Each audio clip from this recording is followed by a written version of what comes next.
of delegations across European and Southeast Asian countries. It's a privilege, sir, and thanks a lot for this opportunity. I invite now Mr. Bansal to have his opening remarks. Thank you very much, and namaskar, everyone. Thank you so much, Mohit, for bringing everybody and connecting everybody to this platform. I'm extremely grateful to Jairam and all the 4 distinguished MDs and CEOs for spending their such a valuable time, as I say, for passing on the learning and the knowledge, not only to the next generation, but to the people of our age and people across the country and overseas. I was seeing the list of registrants today. I'm sorry, Jairam, there was a disconnection every time. It's happening. Yeah. And I must say that people from all walks of life, including a former chairman of the Competition Commission of India, he was the founder chairman of that commission, they're all there. So today we have a very distinguished gathering who has been very keen to learn from all of you. And I feel really privileged of having Jairam, Mohit, CBL, and all the great MDs and CEOs. So I will not take more time because I'm also looking forward to a lot of learning from each one of you. Jairam, please take over and take us to the next era altogether, I would say. Thank you very much. Thank you, Dr. Bansal, for everything. And first of all, I think you did not do right by telling us who are all on this program, because that puts a lot of pressure on us. You know that, at least on me. So let's get started. I'm delighted to be here. And let me at the outset mention that this is not a book review by these eminent gentlemen. They are really going to be talking about a book that inspired them, what was the particular learning they got from that book, and how they applied it to in their work and in their life. So that is going to be the takeaway really for all of us. I'll start with Charles. Charles, we know that Volvo, makes extremely desirable, luxurious cars. Is there anything specific you'd like to tell us more about Volvo quickly, which is something, a wow factor, which maybe we don't know? Well, I think that, the most important thing and what's always been at the heart of us as a company and our DNA is safety. And I think that in these kinds of times that becomes more important than ever. So I think many of you, when those on the line that think about Volvo, they think of leadership and safety, and that's certainly what we as a small Swedish luxury car company have excelled at for many years, and I think that's the right way to think about it. Okay, and I know, Charles, that you have traveled to over 50 countries. And if I were in your place, the next time I visit an airport, I'm going to have an identity crisis. I would not know whether I'm in the arrival lounge or the departure lounge. And, you have traveled and you have lived possibly in 13 countries. And you are a foodie. You like experimenting. You do crazy things and you have eaten all kinds of food. I hope no bats in Wuhan. What's the Indian cuisine that you love? Oh, that's a very tough one. That's a very tough one. Luckily, in this job, I've been able to go north, south, east, and west, and from the great kind of coconut curries in the south to the mustard flavors of Bengal to the hearty food of Punjab and Chandigarh. And hard for me. Don't put me on the spot and make me. All right. Okay. But I was also amazed to learn that you have been playing ice hockey for the last 45 years. And lo and behold, you found an ice hockey rink in Gurgaon too, where you guys have been playing regularly. So yes. You must be missing all that in this lockdown period. And I'm sure you have your ways and means of keeping yourself fit. So let's come to the theme. I would now leave it to you to share with us the book that inspired you. Why did you pick it up? What specifically inspired you, and how did it help you in your life, in your work and career? Over to you, Charles. Perfect. Thanks, Jairam. I think this is a great opportunity, I think, to have a lot of, young and aspiring business leaders to join us here. And I think what I'd like to do is just share a little bit, not so much exactly, I encourage you to read this book. It's a book called First, Break All the Rules by Marcus Buckingham and Kurt Kaufman. in a collaboration with the Gallup organization. And I'd encourage you to read the book, but I think what I'd like to share today mostly is how this book inspired me. And I think first, I first read this book almost 20 years ago when I started to manage people. And, I think that all of us that are managers and new managers understand that feeling that, they want to do a great job, but, maybe they don't always know how to do that. And so, this was a book that I picked up at the time, and it really, really helped me out a lot. And although, I will say I didn't know anything about managing people at the time, I will say that I had three things that were kind of going for me at the time. First, I had this drive to be a great manager, right? It's something that was innate in me. And I think anybody on this call, I'm sure, also has that kind of drive. And one thing, though, I think I also had was a humbleness that I can admit to myself that I didn't know how to do this, right? No matter how well educated we are, no matter how experienced we are, I think there needs to be a certain humbleness about you to say you don't know everything. And, I think I had a little bit of that then, but I certainly didn't have enough, but at least in this case I did. And I think finally I was really I was open to learning from outside sources. And most importantly, this was an opening to really learn from the very best in the management topic, on this management topic of managing people. And I think what, just a few insights when I first read First Break All the Rules, I had a very, I would say, conventional wisdom about managing people. I firmly believe that, that managers, what they should do is it's pretty simple. You just tell your people how they should do their jobs, tell them how they should work. And, that I think is a very common misconception. Actually, I think no one is inspired being told how to do their work. I think as a very basic tenet at the beginning, I learned that I really needed to set the objectives that people needed to achieve, and then really let them figure out how to do it on their own way. And actually, then I would learn from them on lots of different ways to approach these objectives. I also had a very conventional approach to managing when I thought about, it's also quite common to say, oh, this is my team, this person, I need to coach them, I need to understand their weaknesses and help them overcome them. And I have to say, I think this is completely the wrong approach. I think we all know from our daily interactions that people don't change very much. You can coach them on weaknesses all you want, but they're really not going to change their essence very much. And I think what I took from this is really we should look for people's strength. And when I say strengths, I mean, really you have a strength on doing the things that you like to do. We should be helping people and our employees find things that they like to do, and they will do that to a level of excellence that is going to be much better than improving on their weaknesses. And then finally, I think another insight I took at this time is I think we have going along with kind of weakness management, there's certainly a pull for new managers and all managers to spend time with those that are the weakest on the team and help them improve and help them do their jobs.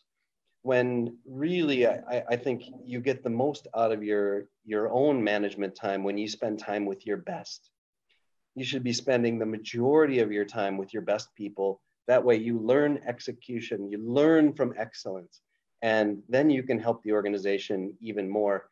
And those that are the weaker members, you need to certainly help coach them up. But perhaps if they're not going to be able to reach that excellence, look for a change in cast. I think that set me on a good path, but I think I actually reread the book a few years later after having a number of management positions and growing in the organization and my responsibilities. And I think when I looked at some of the pitfalls that I fell into, I think I was quite critical of people's mistakes. And I like to look at what people were doing and point out those mistakes. And in my mind, I was helping them. But I think I found over time and through insight from this book that one of the most powerful forces in an organization is recognition for things done well. It's a very powerful tool. And I think that the managers, rather than pointing out mistakes, should be recognizing great work. And I think that has a much better impact for the individual and for the organization.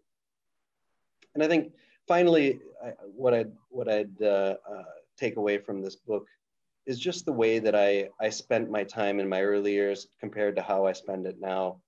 I think we're tempted to dig into the business to really do the job, and I understand that needs to be done, but a lot of attention as you grow in your responsibilities should be spent on creating the right work environment and the right work culture. That is really what unlocks great performance, creating an environment that's positive, creating an environment that's trusting, creating an environment that's very transparent and open in information exchange. This is really something that I take away and very much use to this day. So I highly recommend the book.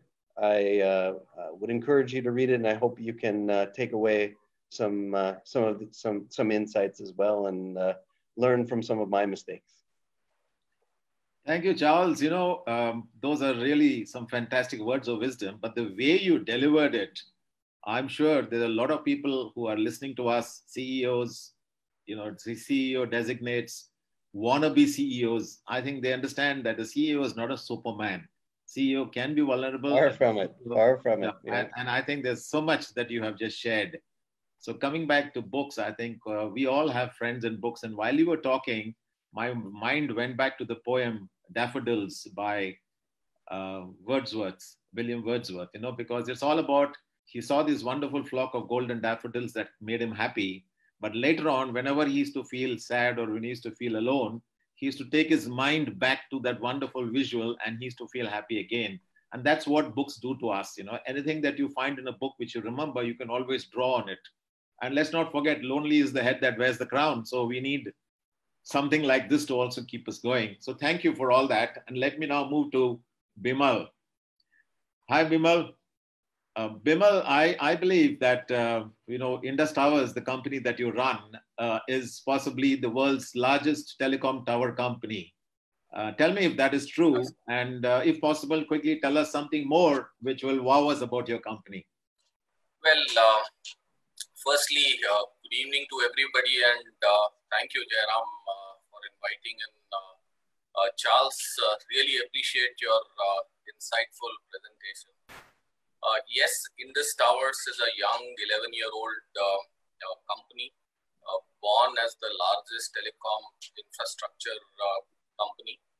And I won't delve too much on this besides the fact that the way we are communicating right now, I think there is a lot of role which Indus plays in connecting most of the people who are joined in as well. So I think with COVID, without COVID, with the floods, earthquakes, and God knows what, I think we've been there silently working, and I think that's what Indus does. That's the company I work for. And I know you are a man of varied interests, and you are also an engineer, and you have done your law. CEOs are supposed to be visionary, but you actually take the cake, because I think you visualized it long time ago that you'll get into an industry which is going to get into all kinds of litigation. So you did law also. Great thinking. And yeah, and then you are into golf and running, and for the last 15 years I've been running. So you must be terribly missing all that in these COVID days. I'm trying to bring forth this point that CEOs are just not CEOs; they're people of fantastic varied interests. So how are you keeping yourself healthy?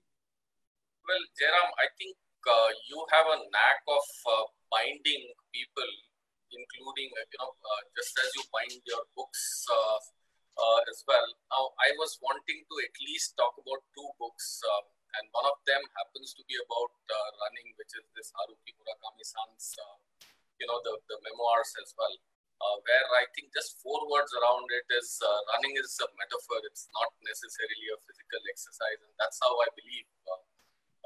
And I think irrespective, earlier I was running inside, and now with restrictions off, I have continued to run outside as well, and I think I'm enjoying it even now. So, yeah. On a lighter vein, we always say, that there are 2 kinds of people. There are those who are happy and those that are married.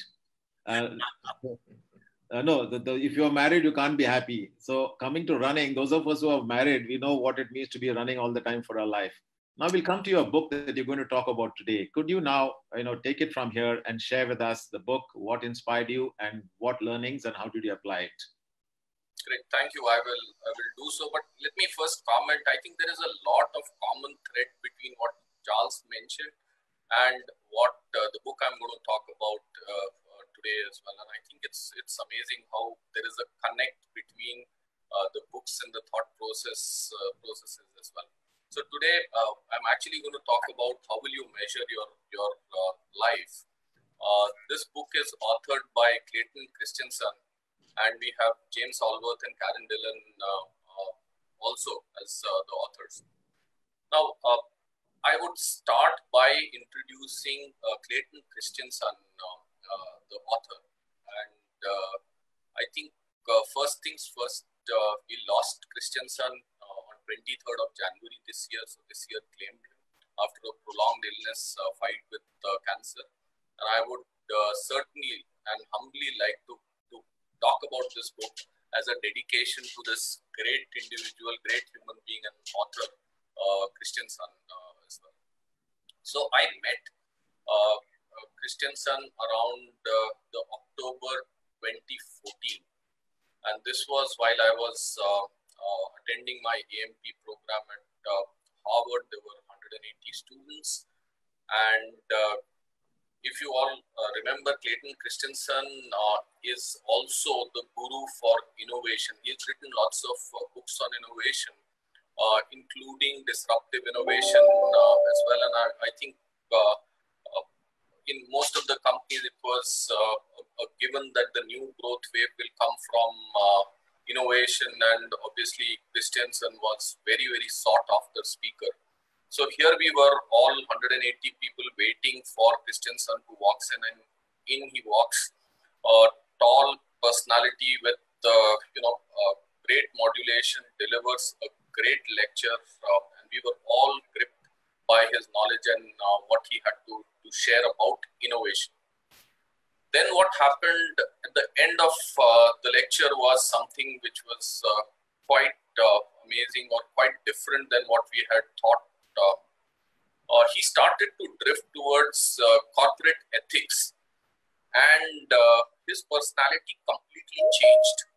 And the passion really came out very differently. And he started to sob in front of 200 people, 180 people. He started to sob as if he was taking ownership and responsibility for all what was going on around the corporate greed on the Wall Street, because I think that is how this author was, and that's how this great individual was. So I'm dedicating this discussion to him. Well, I packed my bags from there. There was excess baggage of books, came back, and guess what? The first book I picked up was How Will You Measure Your Life? And I think I will delve upon the book now, and my learnings would come a little later, because I think I certainly want to connect what this book is about to what my learnings are and were as well. Now, this book has two settings. One, Christensen used to take the last class for the Harvard graduating students, and he used to talk about to his passing out students about corporate ethics. So that is one background. And the second background is that he used to meet all his alumni every year. And he's actually seen how bright people, after these get-togethers, 5-year get-together, 10-year get-together, 25-year get-together, how some of the bright people have taken the slippery slope and have actually fallen on the wayside. And now I'm talking about, some of them were employed by Enron and some of those scandals which we've actually seen. And I think that's where this entire thing germinated, this book germinated. And I think it really touched the chord, because on one side, really, the hardcore fighting, shrewd business strategies, on the other, about this business ethics as well. So that's the germination of this book. In few words, what this book is all about, I think he's brought beautifully the connection between professional and personal lives and how they are intertwined. And success in one cannot be seen as an overall success. And the overall success, if we start to measure only personal or only professional, I think would be one metrics or one parameters too short as well. I think this is where this entire theme of the book is. Also, it actually talks about how corporates, we have purpose, we have strategy, we have pretty much the 9 yards of culture and all of that as well.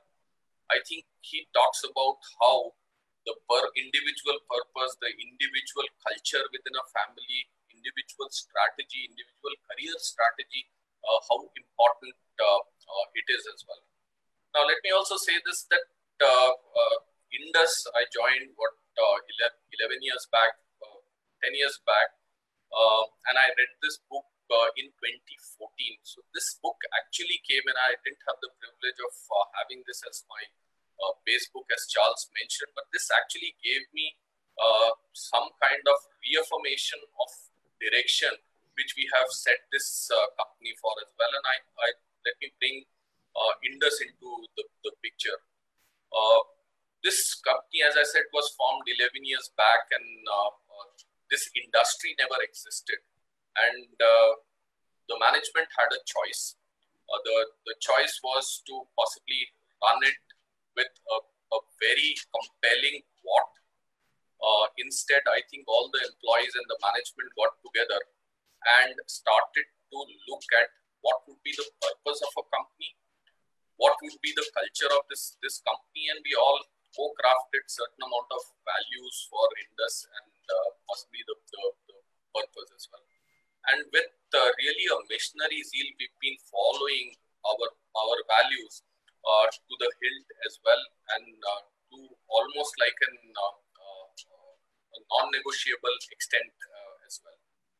Now, I think not only we have a very robust values framework, we bring up our value dilemmas, etc., and over 10 years we've developed this very well within the company. What actually is a common or a reaffirmation for me within my workspace, within my what I do daily, I think there are two things, and they are very simple things which I would actually like to bring out, which really reaffirms things. In this book, Clayton brings out something which he says focus on right matrices as well.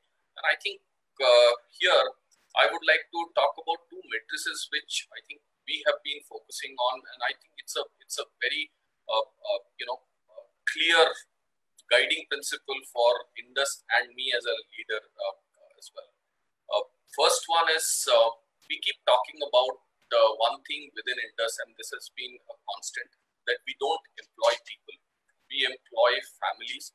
And I think the family connect, making sure that it's not about the individual, it is about what the individual carries as a baggage, is something which we have been focusing on, and it reverberates so well with the book, because latter part of the book actually talks about the family and how it is intertwined with our professional lives.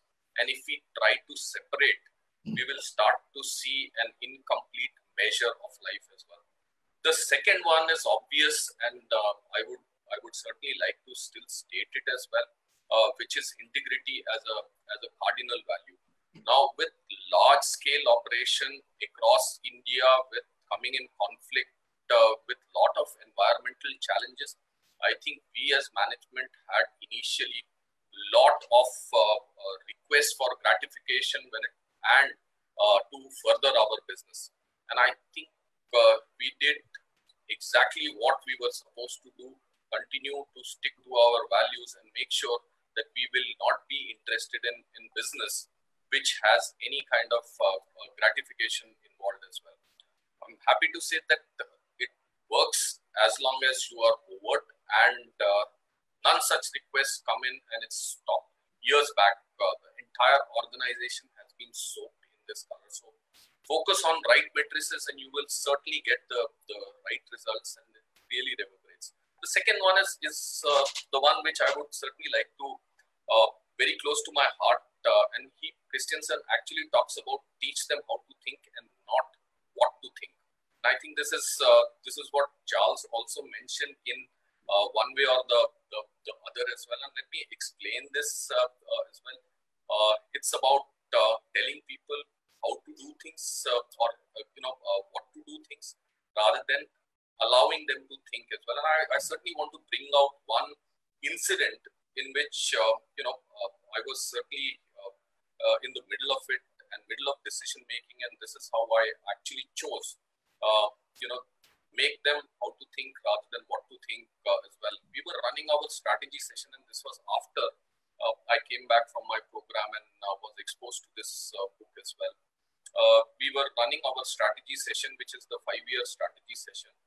We were trying to figure out who can run this for us, and we invited a lot of consulting companies to run this for us. And there were lots of great proposals, very successful companies who had sort of applied to run our strategy session. And one thing that caught my eye was one of the companies had actually put together a proposal saying, we will teach your managers how to think, throw in the thought process of design thinking, open their minds up, and then converge this entire exercise. And for me, it was chalk and cheese from there on. I think none of the best platforms could manage or could measure up to the proposal which we had. And I think this was a clear example of teach them how to think as well. And I certainly believe in this coach approach towards problem solving. Let me also say this, that since that decision, we've managed to change the way we think, and I'm very happy to state that there was a great success and outcome of the strategy session as well. So once again, just repeating the two things: focus on the right matrices, and second, teach them how to think and not what to think as well. So I would just taper it off and hand it over. But before I do this, I think this book can be summarized in one simple line, which actually is written at the end of the book, which says this book does not offer easy answers. Instead, it will prompt you to consider the most important questions you will ever face. And I think this has been, I would say, the book, the journey. And I would certainly like to hand it over to Jairam with a big thank you for inviting me. Thank you. Thank you, Bimal. I think that was an amazing insight, how to think versus what to think. And the fact that you got it from your session and the book, is testimony to the fact that books can teach us so much. I also very often go back to quotes from books whenever I'm caught up with a dilemma. And, I have this quotation by Nelson Mandela. Nelson Mandela, 27 years in the jail, and when he came out with no bitterness. And this is this amazing quotation by Nelson Mandela, which says that when I stepped out of the door towards the gate, towards my freedom, he was coming out of the prison, he says, I suddenly realized that if I don't leave my bitterness and my hatred behind, I will always remain in prison. And there have been so many occasions when my ego has been hurt by somebody and I want to go back and give it back to them.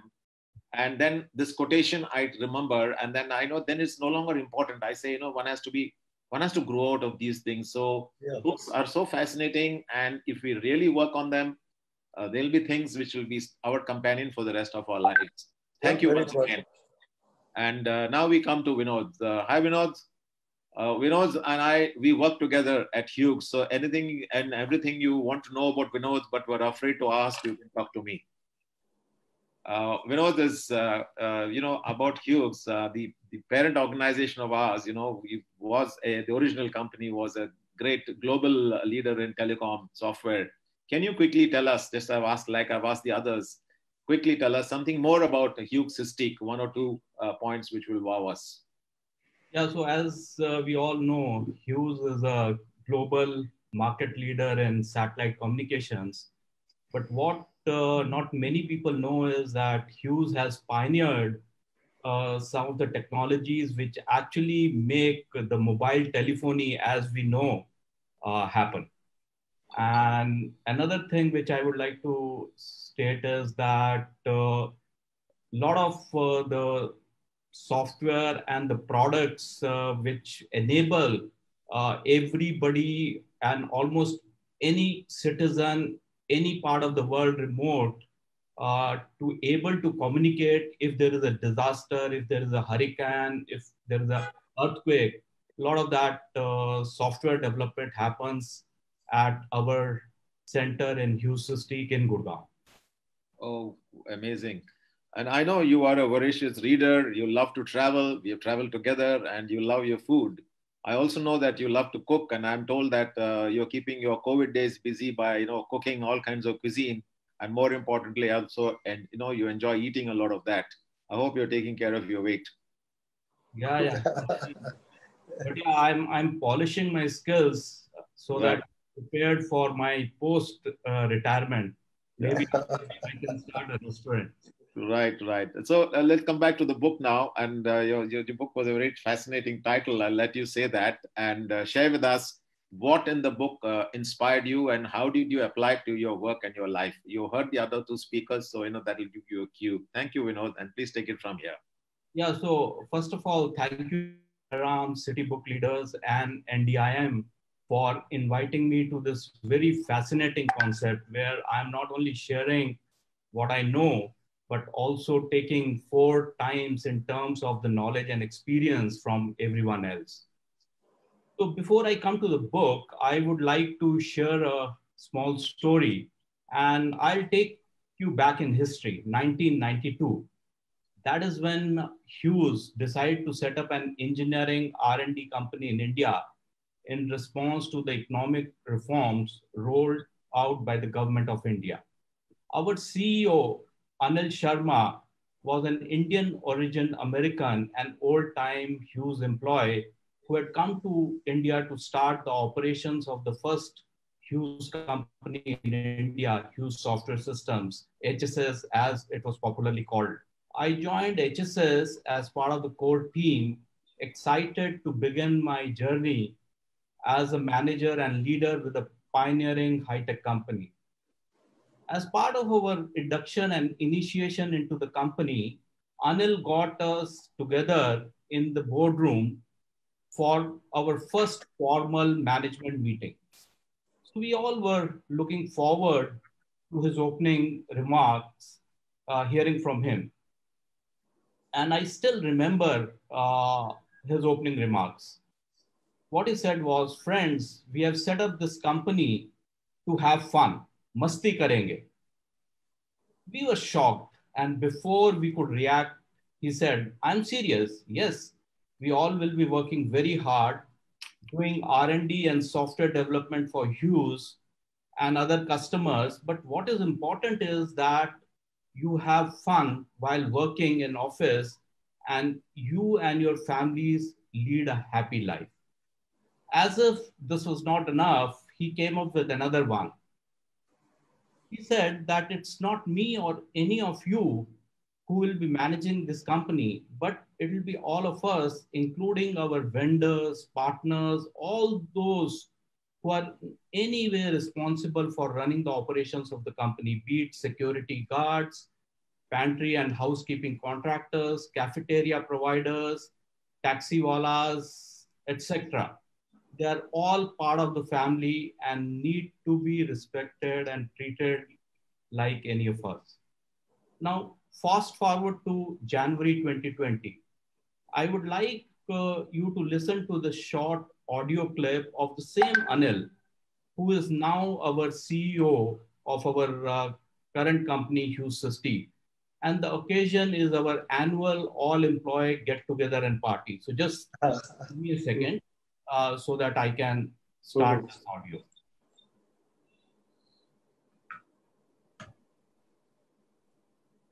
And I'd also like to say something about the soul of this company, what it means.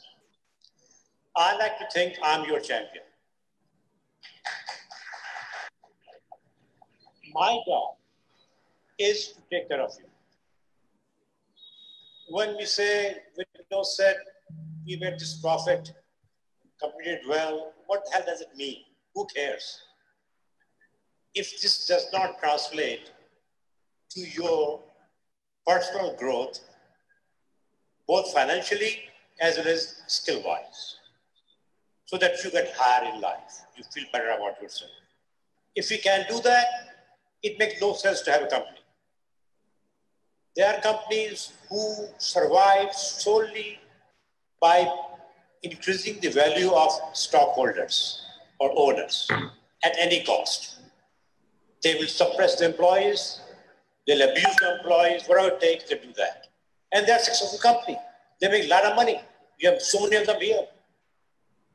But that's not our value. The way I like to think, I have a simple equation: employee care plus customer care, and you'll achieve success. I personally don't really care about how much money we made, how much we grew, because those are relative terms, and who cares? What I want to see that all of you have a fulfilling, successful, happy personal life, professional life, enjoy yourself with your friends, family, everybody else. If we can give you in the company, then shame on us. So on that behalf, I like to say we have achieved some success. This philosophy, this is the soul of our philosophy. Most senior people believe in that. I know that. Okay. So why I narrated this story is to tell you that when I read this book, Delivering Happiness, and I read this book in 2011, this is written by the founder of Zappos.com, Tony Hsieh. A lot of things which he talks about, the way they created a great culture, building a company with a higher purpose, the values which they live by resonated with me, and what we had done at HSS and Hughes Systique. I thought I'll take you through some of these core learnings that we can all apply in our lives and businesses. By the way, Zappos was acquired by Amazon in 2009 for $1.2 billion. And this book went on to become a New York Times bestseller for more than 26 weeks. And a number of things which they talk about in this book are taught in Harvard as case studies. So coming to the key message from this book is that having a vision of a higher purpose means doing something bigger than whatever you are selling. It means having a goal that goes beyond making profits and growing a company. Business is not just about profits, rather it has to be profits with passion and purpose. If any business is aligned with people's personal passion and there is a higher purpose, like happiness of your employees who are like family, profits will be a byproduct. Connectedness and feeling like part of a tribe or community makes people happy and creates a sense of fulfillment. And both of these are strong motivators. When a group of people feel connected, like part of the family, there is a strong sense of obligation to the whole team, and the team works harder and everybody treats each other better. Another learning from this book is that company culture and customer service are key to a successful business. Ultimately, as we all know, happiness is what everyone is looking for in life. And the company can be successful by finding ways to make its employees, customers, and partners happy. The culture of the company is one of the most important characteristics. Your culture is your brand, and your employees are your brand ambassadors. Our experience at HSS and now at HSC, corroborated by what I read in Delivering Happiness and based on innumerable stories of successful startups that applied some of these principles, I can very confidently say that it is possible to build a profitable business on the bedrocks of great culture and value system, where happiness of employees, vendors, and partners is a higher purpose and not just increasing the shareholder value. I hope all our young participants, they find some of these lessons meaningful and can derive some actionable and implementable ideas from this book while leading their teams or building their businesses. Thank you. Thank you. Great. Yeah. Thank you. Thank you, Vinod. In fact, it's my own experience that great leaders are people of great personal integrity. You know, they say what they mean and they mean what they say. And all you gentlemen who have spoken today, the three of you have actually related things, and you have also shared your values. You actually allowed yourself to be, you're going to be subjected to a greater amount of scrutiny, especially by your own employees who are on this course. And I think that takes guts. And I know that you had the guts to say these things because you really are doing what you said is happening. Thank you. I heard Anil Sharma say something like, "I'm your champion," right? Yeah. Now, one of the things I studied and looked at was, what is the one thing that subordinates employees want from their boss? I think you guys must hear this. If we were to put it down to what is the one thing that a subordinates wants from their boss, it is they would like to have this feeling that the boss has their back. Absolutely. That you will take them into the middle of the river, but you won't leave them there. If they don't know how to swim, you will hold them and take them. If somehow by what you do and what you say, if every employee in your company feels that their boss has their back, just imagine the kind of company you will be building. Right. And, coming back to the books, what I worry about today is with social media, the reading habit is going off, but I hope that we will bring it back. And thank you, Vinod, once again. And now I'd go to the last member in our community who's going to be speaking today, my friend Rajiv Chhabra. You know, Rajiv, when I heard that Benedict Cumberbatch was the brand ambassador for the MG Hector, I loved it because he's one of my favorite actors.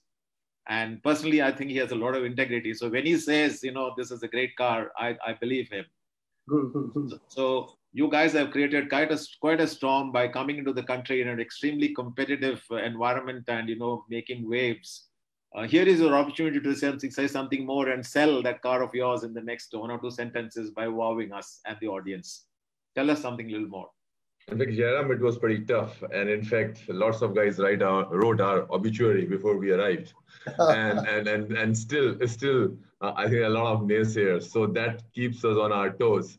And the challenge to us is that how do we try to keep exceeding expectations of various stakeholders. So it has been very tough, frankly, but our team decided that failure is not an option. And we tried to establish a very different kind of a company. So I would love to say that our team and our company is not a mainstream automotive company in the country. I also know, this is the point I'm trying to bring out to the audience, that is, highly accomplished CEOs are not just workaholics. They have so many other interests. I know that you have stayed in many countries. You worked in GM for many years. You run the half marathon. You run it about 5 times. You are into tennis and squash and also golf. And you also support the softer side of you. You have created a trust. for education of the underprivileged girls, and that's fantastic. Coming back to golf, you started it late, you play a good game. I want to challenge you to a game of golf post-COVID, and if I win, you let me choose one of the cars from your stable. Right. You need to give me, I think, 8 or 10 strokes on 18 holes. We will discuss that offline. Coming back to the theme, the book, what is the book, why, how, and what inspired you, and how did it help you? How did it help you in your journey, in your work and your career? Take it from here, Rajiv. Thank you. Thanks, Jairam. Looks like Vinod, Charles, and Bimal have read my book and they have summarized already. That's like what, whenever I used to make a presentation and if the chairman asked me a question, I would say, that's a great question. Why didn't I think of it? So I think, my book is Trailblazer by Mark Benioff. This I read, this is one of the 3 books which I have read so far in the COVID times. And I think this book is so relevant and so contemporary, and it forces you to think in many ways. So like many management books, it also reinforces some of your beliefs, which is the first part. And the second part is that it forces you to think that what probably you have been doing wrong or what you can do more. So few things which I'll just say in few sentences, that it reinforces things which actually my co-panelists also have said, that the culture is most important, and keeps telling you all the time, culture eats strategy for breakfast, what Peter Drucker said. So culture eats everything. So when you are trying to set up a new organization or you take over something, some company, then I think the first job of CEO or the top manager is to set the culture right. And then obviously it talks about values of the company like trust and transparency. And basically Mark Benioff argues that trust and transparency are the same, are the 2 sides of the same coin, right? Also interestingly, it talks about, which is a new thing happening, that, it's okay to show your vulnerability as a leader. And in fact, it says vulnerability makes you and company stronger. That was very interesting thing, So on first half, it talks like that. Second half, frankly, it opens up and it blows your mind as far as I'm concerned. It talks about, let's talk about the purpose of the company. And as I think Vinod said and Bimal said, the purpose of the company is much larger than making profit. But the whole purpose of the company, I think you need to make sure that the purpose is so meaningful and purposeful that derives better profit. And also it says, because Mark Benioff, by the way, is the CEO of the Salesforce, which is like one of the contemporary companies like Google and Microsoft and Apple kind of companies like in San Francisco in California. So basically, he makes a point that millennials, the young generation, is not going to work for a company where you do not have a larger purpose. And then he defines the shareholder versus stakeholders. And as we know, that's the debate going on right now in Wall Street. And we all learned Butler and marketing books in our young days, in which it was maximizing the profit for the shareholder is the primary objective. And basically it says, no, you need to talk about stakeholders. And stakeholders, he talks about even planet as a stakeholder. So planet, employees, dealers, all ecosystem partners are your stakeholders. And then he talks about how do you engage employees in basically furthering the interest of all these stakeholders. It's not only CEO, but can you create a culture where all employees actually become part of making an impact in whatever areas they're interested in? And he talks about your tool. How do you do it? Like in this company, they talk about 1-1-1. So 1% of equity, which is profit, 1% of the product, 1% of employee time has to be spent on the areas where you think you're giving back to society. So then basically he leads on further and he talks about actually a CEO cannot get away from the fact that he has to take opinion on social issues. And then he starts saying that actually maybe a CEO is an activist. And frankly, if you see the quotes of the big company CEOs in today's time, like today's IBM's CEO's quote came about racism. And he said, I will not do facial recognition technology because that enhances racism. Like your Google CEOs and all. So those people are talking about that they have to be the stakeholders in the social issues also. So actually, when I reflect back and think, I became head of GM India when I was 40 years old. I was lucky and I was blessed. And I thought I did a good job. When I reflect back, I imagine the kind of blunders I made, the kind of mistakes I did. And sometimes I feel I was like a headless chicken that point of time when I was roaming around with full energy without any big purpose. In the second CEO job, which I did in Egypt, and I was in charge for North Africa, there I thought I did something better. But when I took this job, and in the last 4 years, I think I have done well. After reading this book, looks like I haven't done anything. And I have to start going, I have to do more and more, and I can do a lot. So I will just end up by saying one quote from this book, the power of business as the greatest platform for change. I'm not powerful, my seat is powerful. So I think this is my time to give it back, whatever best I can do for the society and for the planet as a whole. You're doing it, Rajiv, because your trust that you have, we are doing for the girl children. And, when I try to sum up, when each one of you talks, when I try to sum up, I try to pull out nuggets which will be useful to the vast majority of young people who are actually on this call. Yeah, very right. Yeah. And Rajiv, you spoke about vulnerability.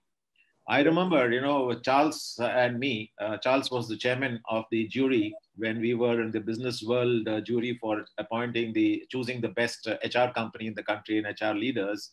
And Charles was being interviewed by the business world chairman, Anurag Batra then. And I remember Anurag Batra asked Charles, you worked in so many countries, you tend to get parachuted into a new country as the CEO. Is there any advice you'd like to give the people in the audience? And Charles said something very fascinating. He spoke around vulnerability. He said, that Charles realized that CEOs are not supermen.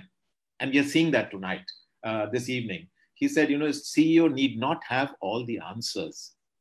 A CEO must, if necessary, share their vulnerability, especially with their team. And that is how they'll get the best suggestions. Vulnerability does not mean that you bite your teeth and hide yourself and say, oh my God, I don't know what to do with this. But surely you guys get the drift. So being vulnerable, and all of you have displayed it here tonight. And I remember I was reading something about Silicon Valley millionaires and billionaires some time ago. There are 4 or 5 things in common with these people. And that's what I want to share with the audience. The one is that they're all very well educated. The second is they're all very focused and driven. The third is they take care of their health. They have interests beyond their work. And the fourth is, this is important, they are voracious readers. Bill Gates must read 50 books in a year. Obama reads so many of them. This is in every walk of life. I'm saying it also for the many ex-bureaucrats and bureaucrats who are on this call. Voracious readers. And the fifth is they are great communicators. And acquisition of these qualities will help everybody go a long way. And of course, you've spoken of other things. Before I hand over to Mohit, I want to do one last thing. I think this will benefit a lot of youngsters on this program. I want to ask one question, just one question to each of these 4 panelists. The same question, and I want you to give a reply in the shortest way you can, but give us some insightful replies. And the question is, if you were to suddenly meet your younger 21-year-old self suddenly somewhere, so Charles, if you were to meet the younger 21-year-old Charles the way you knew him, and of course, at that time he was otherwise, today you are wise. What are the 2 or 3 things, what are the 2 or 3 bits of advice you would give your younger Charles, 21 years old? And the other 3 panelists better start thinking. I'm going to come to you soon. Charles, please unmute You're on yourself. mute, Charles. Yeah. Charles, I got it. Now I'm with you now. I unmuted there. So that's, looking back, I think we all look back about, the way we were when we were young. And of course, that's still part of who we are. And a lot of that, hasn't changed. But I look back at myself when I was 21, I was young and eager to climb and aggressive, competitive. And to be honest, I think far too self-centered. And I think in very short statements, what I would say to people is be humble. I think that this is one of the most underrated pieces of advice anyone has ever given me. Be humble, be caring about people, and be positive. people don't want to be around negative people. They want their leaders to be positive. So I would say be humble, be caring, be positive. Thanks, Charles. I think that is something so fantastic. And Bimal, it's your turn. On the same question, you meet a 21-year-old young Bimal, and what is the pieces of 2-3 nuggets of advice you would give your younger 21-year-old self? It would be difficult for me to identify myself 21-year-old, but let's say 3 things. First one is, I think I will tell myself, experiment with life much more. Shrug the middle class insecurities. I think it's all in the mind to start with. Second one is a little cliched from my side, but it always resonates, and I think it's important at any stage. Think big and clear. The third one is, I think this is where I lost the plot, though I was clear even at that time as well, that continue formal education no matter where or when. And I think I would certainly wake up every time and 21-year-old or now, continue formal education. Thanks, Bimal. I think I don't have to say it. The people who are listening will say that was fantastic. I mean, something really insightful. Vinod, your turn to outdo Charles and Bimal. Yeah, so a couple of things. Maybe I should have pursued some hobby in creative arts, whether music, singing, dancing, painting, something on the creative side. That is something which I feel I should have done. Second, maybe traveled more and explored India, because you had time, you had opportunity that time. You have been articulating a lot of my own thoughts, Vinod. Thank you very much. And Rajiv, being the last person, is either good or bad, depending on how you want to say it. You can just say, I agree with the other 3 and close it. But you're not going to we won't let you do that, Rajiv. So but now you will not let him do it. Yeah, you will not let him do it there. And Rajiv, I won't know 21 or 26, 27, but I think... Rajiv, let me tell you one thing. You shouldn't have said, 40 years ago then, because you don't look more than 40 now. And 31 years would have just been 19 years ago for you. Please tell us. So I didn't say 40 years ago, by the way. I said I was 40 years of age. 40 years then. Yeah. So so I won't know 21 or 26, 27, but I think 3 things if I can advise, and I wish I had done more.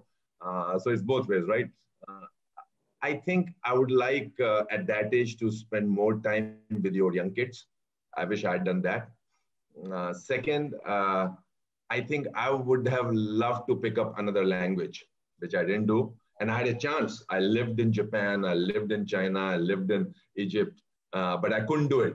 I think it was late, or maybe it's an excuse from my side, okay? Maybe an excuse. So at young age, if you can do it, you can learn a language. I think it's good, And the third, I would say what Vinod said, you pick up I think at a young age, you should pick up a hobby, which you can continue for your whole life, in my opinion. That hobby can be creative thing. It can be games. It can be whatever. But you can, if you indulge in that, you forget about your corporate life for some time, right? And you just do that, and you can expand on that post your retirement. So I think these 3 things are. Oh, amazing. And I've really enjoyed moderating this. And, being the youngest amongst all of you, I've learned a lot from you also. And I'd like to before I hand over to Mohit, Dr. Bansal, thank you very much once again for helping us put all this together. And Mohit, it's your turn now to take it from here. Thank you. I think before I pass it on to Ankur, it's very important to mention 2 people before people ask their questions as well, because so we have Ankur with us. On the screen, it might say it is NDIM webinar, but let me tell all of you, all more than 500 people here, he's like the Shah Rukh Khan of Swadesh. I don't know how many remember this movie where the NASA scientist comes back to India and wants to serve his country. That's what Ankur is to us. He's the vice chairman of NDIM, was doing very well in New York. He's a chartered accountant and came back to India only to participate in the passion that Dr. Bansal puts into education for this country. He's solving a real big problem. And to the second person here, thank you very much, Ankur. And to Professor Nikhil Singh, he's the CEO of Excellence Center with NDIM and doing some fantabulous job. And also the Dean training innovates a lot in terms of new initiatives and learning and development. So thank you very much to both of you. And of course, before we take answers, it's very important for me to tell you, if you were watching a movie for the last 1 hour, everyone knows who's the director of this movie. There's only one director, and that's Jairam Easwaran. I tell you, he had took all 5 of us by sending regular messages. He was so meticulous, and I think all 4 of them would agree. I was still in the backside. I was enjoying those conversations. So Mohit, thank you, Jairam. Mohit, Mohit, thank you for that, Mohit. And I would have been very disappointed if you had not said that. Thank you. I want to say one more thing. Yeah. How often do you meet people after their retirement while they're playing golf? They take up a purpose in life. That's what Mr. Jairam Easwaran did before writing a book. For him, it was like an easy task. Many of the corporate honchos do it. But for him, and that's what struck me, he actually did the course of script writing. Mahatma Gandhi started studying Urdu, learning Urdu at the age of 72. That means learning has absolutely I'm not 72, yeah. No, I'm not saying 72. I'm saying at a much younger age. So I think that's very inspiring to all of us who are listening. And his book, Inside the C-Suite, I purposefully placed it in the back there so that people can see it. It's a fantastic book, 21 great stories. Every kid or anyone in the corporate life or anywhere in life, you will find quick answers to it. So thank you very much for moderating this. Bansal sir, whatever I will say, it's like... No, Mohit, you are like, you're like a younger brother. We have been, together, since your CBL starting days. And I really told you that the work that you had started was something very innovative. And the passion with which you are doing, I must tell public before, of course, time is short. Mohit has a problem. I tell him that, let's meet at 10:30 or whatever. The guy reaches our college at 8:30. He says, "Sab, main to aa gaya hu. And ab batao, kisi ko bol do, mujhe darwaza khol de. I can keep sitting here." So he's a very early riser, starts the work so very early. And the time when I see him online at 11 o'clock in the night, I ask him, "Tabhi tak soya kyun nahi hai?" So before we, go to formal questions, Jairam, now I'm going to question the director here. You have asked all the other people about 3 things, if they were 21. So I'm asking same thing to my friend Jairam. He should tell me when he was 21, what exactly now he feels he should have done. I think the 3 things I would tell myself is, one is that arrogance. Just because you had a good life, you had a great education, and in society, you were born in a place where you had a good shake of the dice when you were born. The arrogance is not a good thing. And the other thing is, because life swings between tears and joy for all of us. We'll all go through it. Tell myself that this too shall pass. That's the second important thing I'll internalize. And the third thing, of course, is, I did that a little late, but like somebody, I think Rajiv said, or Vinod said, acquire some interest in the arts. I am learning now Hindustan classical music for the last 2 years, so I should have picked it up much earlier, because it elevates the soul in a different way. Maybe these are the 3 things. Quite right. Thank you so much. Now, Nikhil, please, take some questions so that, all the people have been here all through.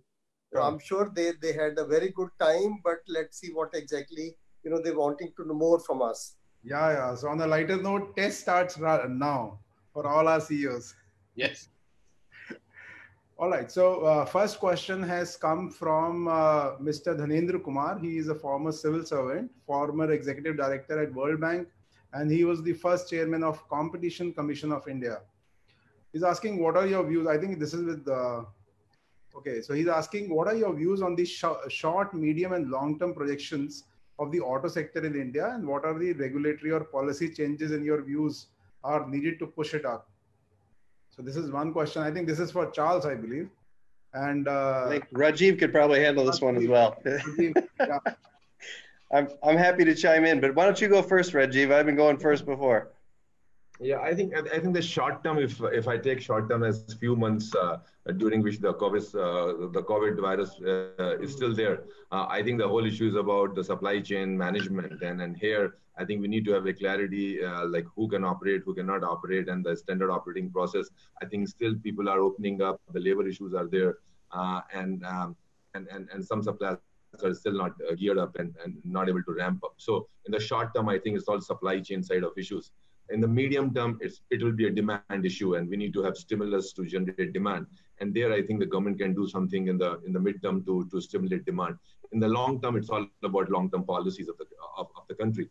I think the kind of policies we have made already put us into a bracket of all the other developed markets in terms of safety of the cars, emission norms of the cars, and things like that. But we need to be very clear about the environmental issues related to the car. Are we going in the EV direction? Are we going in the hybrid direction? And like a newborn baby in that area, we need some kind of a clarity and support and holding in that area. So I think long term is all policy, mid term is about demand generation, short term is supply chain constraints. Very, very well said. Yeah, extremely well said. So concisely. Nikhil, please carry on. I can only echo that a little. Yeah, please. I think that's extremely well said from the automotive business. I think short term, as Jairam says, this too shall pass, and we're already starting to see some green shoots, and my hope is that even by the festive season, we'll start seeing things improve. And long term, I know we're aligned in saying we need to take more, that the automotive sector needs to take more responsibility for the environment. And I think electrification is absolutely the way forward. And I see those policies in place for the Indian government. And my only ask is that they keep those policies in place so we can continue to plan to bring more and more electric vehicles to India. Quite right, yeah. All right, thank you. Next question is for Bimalji. So the question is, teach them how to think, not what to think. How do you think educational institutions can help prepare our young talent according to these words? Well, I think it's a great question because, and I would certainly like to reflect on the way I got educated as well. And I think for us, it was very, very straight-jacketed approach towards problem solving, etc.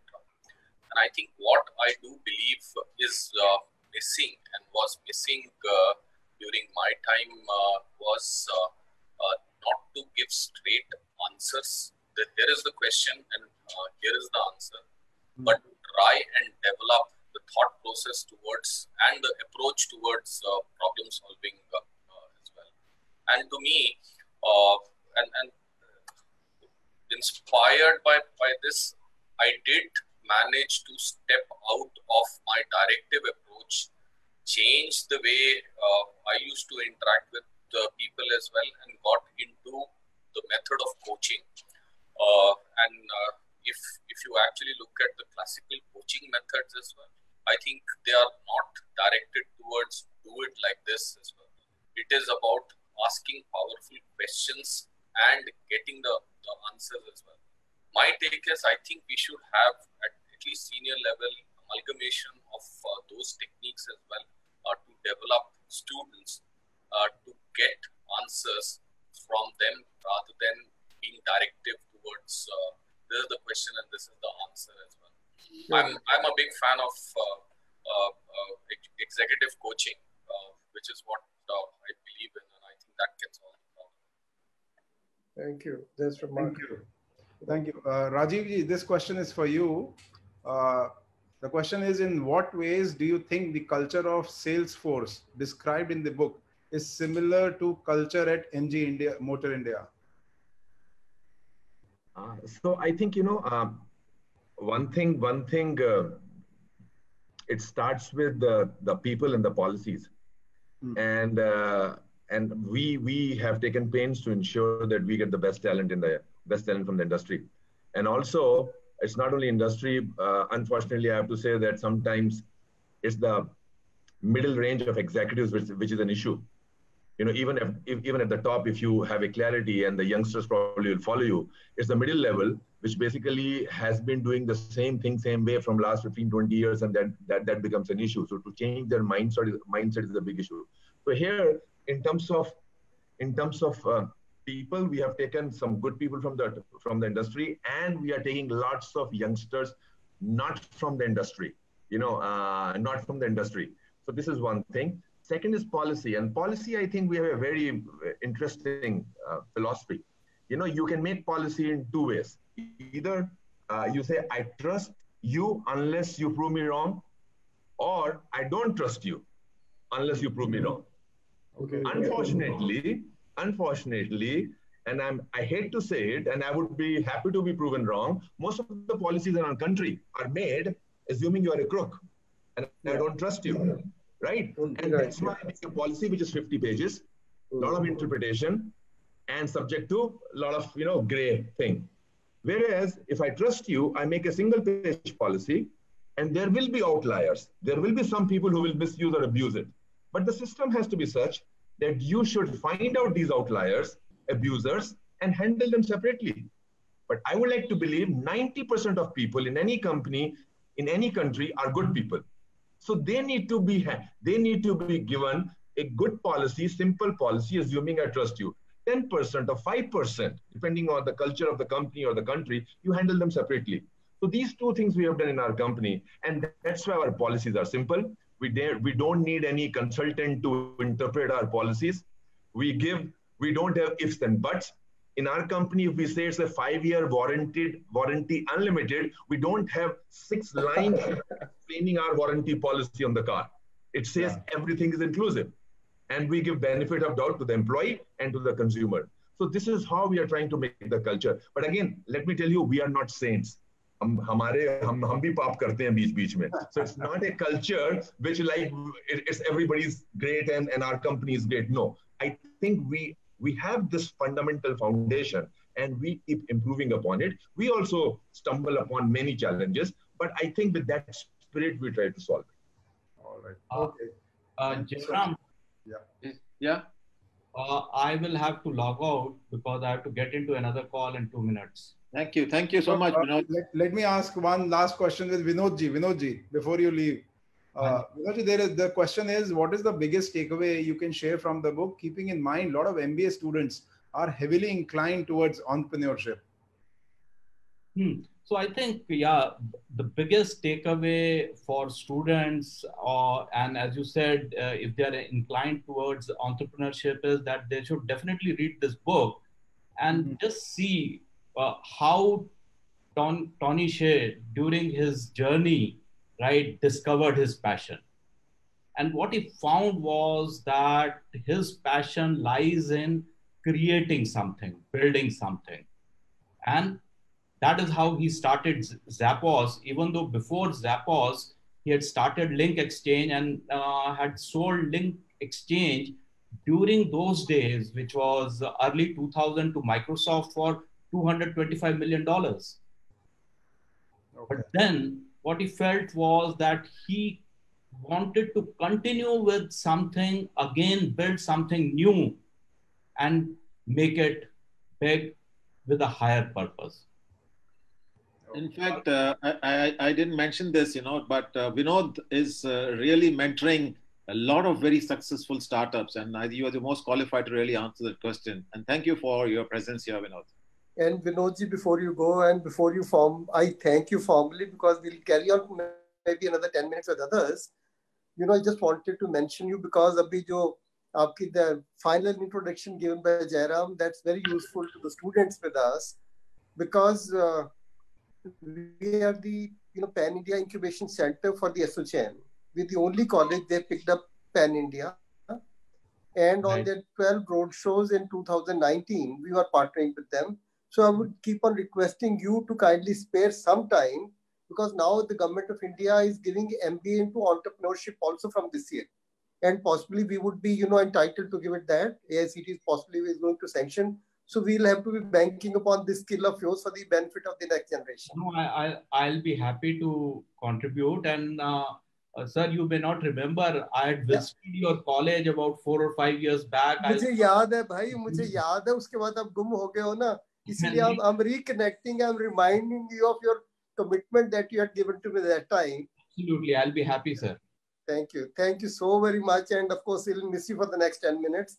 Thank you so very much. Thank you very much, and thank you everyone. Thank you so much. Thank you. Nikhil, please have another two questions so that I mean, we don't delay our people. Next question is for Charles. What do you think is the most challenging factor when it comes to unlocking the potential of your employees?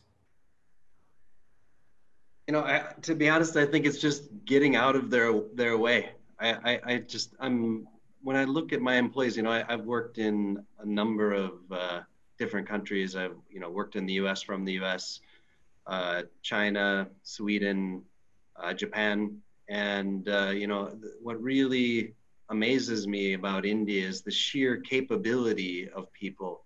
And I'm lucky enough to work on a team that has endless potential, and I just need to be able to help them get to where they need to go. So I think that's really facilitating. That is really one of the biggest and most important parts of my job. Okay. So just a quick follow-up to the initial piece that you said and the question that you just answered, where you primarily focused on giving the bigger picture direction and then letting the employees roll with it. How does this compare with the opposing thought of having a proper flowchart and a system for every process, and everybody's going to go by the book and everything is already written down in a manual? Yeah, I think that we all know that when I think coming from the automotive business, this is a very common way of management. We think we can have a perfect process. We can beat that process into people. But I think the real world always hits that process, and really understanding what the right thing to do is, really understanding what the greater purpose is going to be far more powerful than following every step, because there's no real life situation that follows the process 100%. And I think that that's something that I feel very strongly about, and making sure that people know where we're headed, not necessarily every step they get there. Okay, thank you so much. One interesting question from the audience was, we've learned about the books that everybody felt inspired by, but what are the future books that everybody has on their list to read? You should pass it on to Mohit, and he should put it on LinkedIn or something. Nice. Charles is reading Inside the C-Suite. But I should also show. So I'll give one name here quickly, sir. There's a beautiful book, which is because Vinod mentioned that he would like to learn something about art as well. This is a fantastic book. This is an international acclaimed book. This has been awarded, written by an Indian, Likla, that's her name. This book is a workbook, and people of all age can actually use it. This is the best book where you will find design enabled into a book. So from a child to possibly 80-year-old can actually read and work on this book. It's a fantastic book. I would recommend. Mohit, this is the second book you should recommend. The first one is on behind. He should only recommend one book today. I'm reading a book called Born to Run, and basically it tells you that it's not a management book per se, but it tells you a man can do woman can do so much in life, and that basically how do you learn to run for miles and miles and enjoy it. So again, basically it focuses in a way about the larger purpose issues. It's not a management book, but I think very interesting book, Born to Run. That's fantastic. Yeah. Anything more, Nikhil?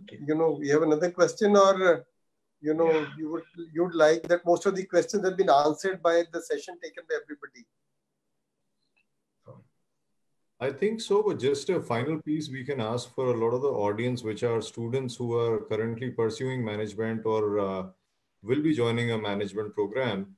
What would be your take on the economy, maybe for MBAs graduating in 2021 and 2022?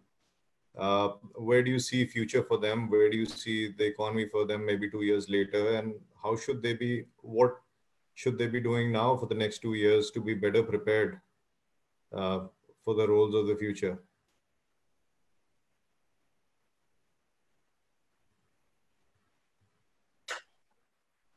Who wants to go? Yeah, Each one, everybody. Yeah. Somebody said Vimal to go. Everybody has to be giving their bit of advice, including Mohit. Right. So maybe I'll go on this one first. I think where we stand right now is the pace of change is so fast, and I'm actually talking about multiple forces have emerged at the same time. One, even if you leave aside COVID, there has been a huge, I would say, tectonic shift in how we are operating as corporates and even societies as well. And I think this digital revolution was taking place, and come COVID has actually changed a lot of things. And I think the way we will emerge will be a very different society than what we are right now as well. And I have no doubts on that one. I think this shift that was taking place at a slower pace probably will get accelerated as well. And I think one needs to actually look at and do the prognosis of what happens to each sector before going into where one has to jump out as well. Just as I think the automotive sector, I think we really heard short-term logistics, long-term policy framework as well. I think from, let's say, telecom perspective, a lot probably has happened, and I think we are in the midst of transformation. But we probably will see a lot of boom, a lot of consumption, and a lot of other industries which will get changed through, let's say, telecom sector. Education sector, I think I have less right to talk about as well. But coming in from where I sit, I think there will be a huge change in the way education will be delivered and consumed. And we are probably seeing early signs of this as well. And one can keep talking about sector after sector.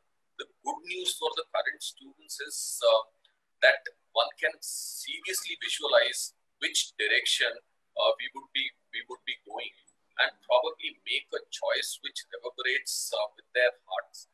What motivates them as well, because this change is here, and there is huge opportunity to participate in this wave as well. Probably the old world order will not remain the way it was.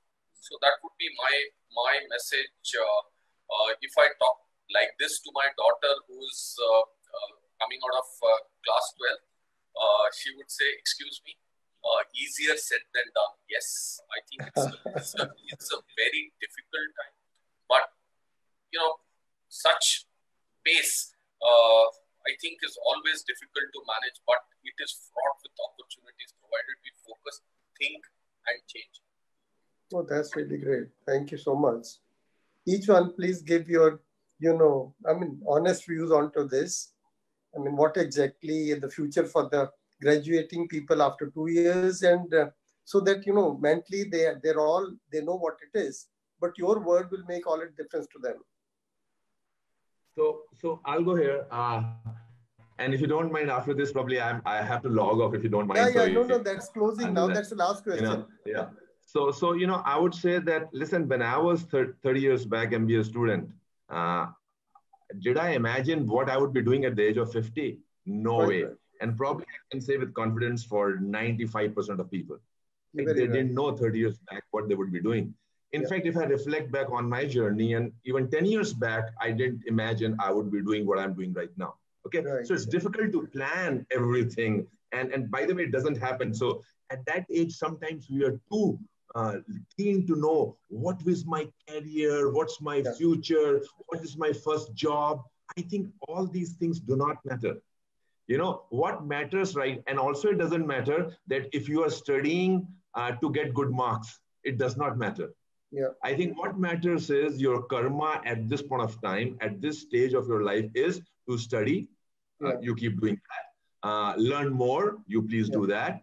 and also learn something out of your comfort zone. So if you say that I'm marketing and you just read marketing subjects, I think it's not good. You need to learn about finance. You need to learn about behavioral science. Very right. As you realize the psychology and you have to deal with the people, people issues, people related subjects. All are very, very important. And sometimes we say, no, I'm a marketing guy or I'm a finance guy, I'll not take those subjects. I think try to read as many subjects as possible.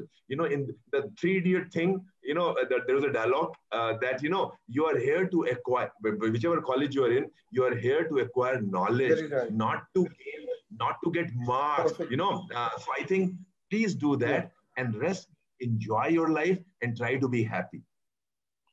Dr. Bansal, I think, Dr. Bansal, if I may, between Bimal and Rajiv, they have articulated a lot of what we are all going to be saying. I entirely agree. And I'm seeing participants also, the way they are saying. So maybe we can wrap up here and try and answer these questions on the CBL site or your site or something. We can take these questions and answer it there. Okay. Perfectly right. If you agree with me, I'll appreciate it.